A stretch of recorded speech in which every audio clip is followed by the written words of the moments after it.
پیغمبر کی ذات کے بارے میں ذرا عقیدہ ذہن میں رکھنا، ہم کیا نبی کی ذات کے بارے میں عقیدہ رکھتے ہیں؟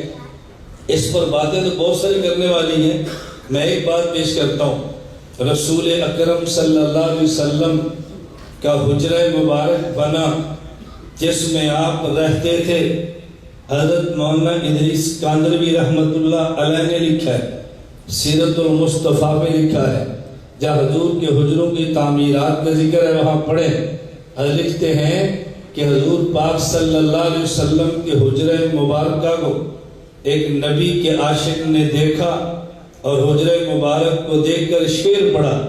اس نے کہا یا بدی ادل والغنجی لک سلطان علی المہجی ان بیتن انت ساکنہ غیر محتاج الی السروجی وجہک المعمول حجتنا یوم یات الناس بالحججی۔ ہم عربی نہیں سمجھتے ورنہ مزہ آتا شعر کا۔ عشق پیغمبر نے نبی کا حجرہ دیکھا تو کیا کلام کیا؟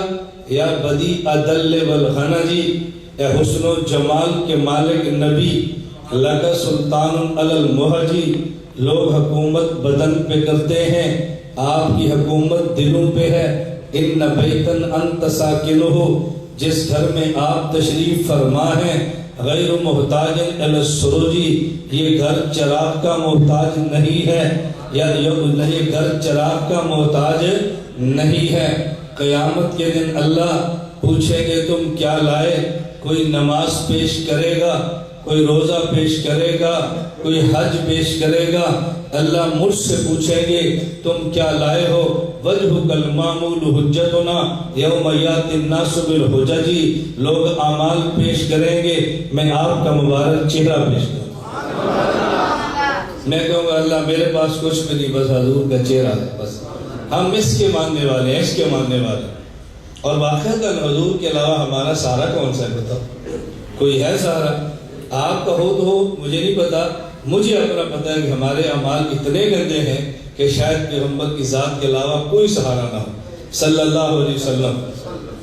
حضرت انس بن مالک رضی اللہ عنہ حضور پاک صلی اللہ علیہ وسلم کے 10 سالہ خادم، ایک دو دن کی خدمت نہیں، 10 سالہ خادم انس بن مالک رسول اللہ صلی اللہ علیہ وسلم مکہ مکرمہ سے مدینہ منورہ تشریف لائے۔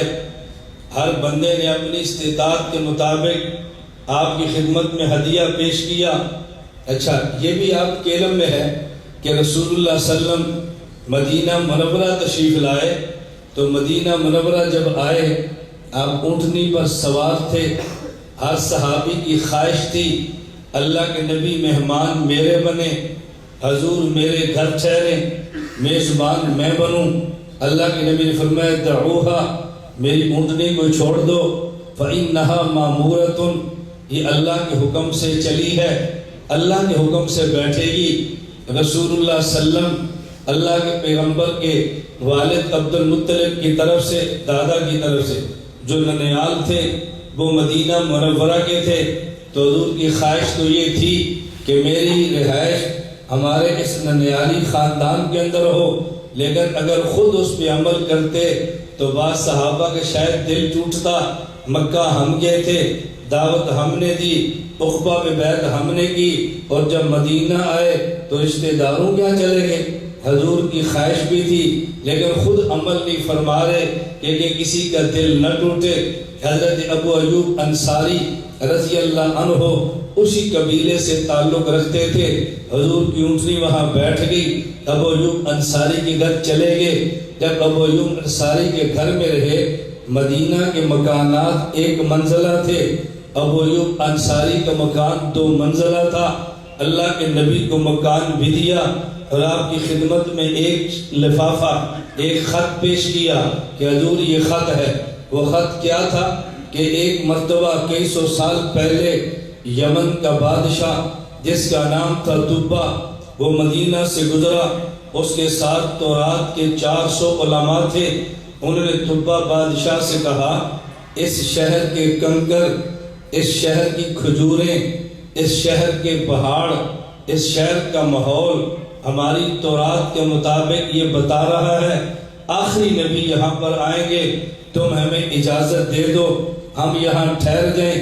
وہ بادشاہ علم دوست تھا، 400 علماء کے لیے مکانات بنوائے، ان 400 کے نکاح کروائے اور ان کو خراجات دیے۔ جب جانے لگا اس نے کہا یہ مکان تمہارے ہیں، یہ 2 منزلہ مکان اس آخری نبی کے لیے میری طرف سے تحفہ ہے، اگر وہ یہاں پر آئیں یہ مکان ان کی خدمت میں پیش کر دینا۔ تو جو مکان طبہ نے حضور کے لیے بنایا تھا، حضور کی اونٹنی وہی رکی، آپ کی اونٹنی وہی رکی۔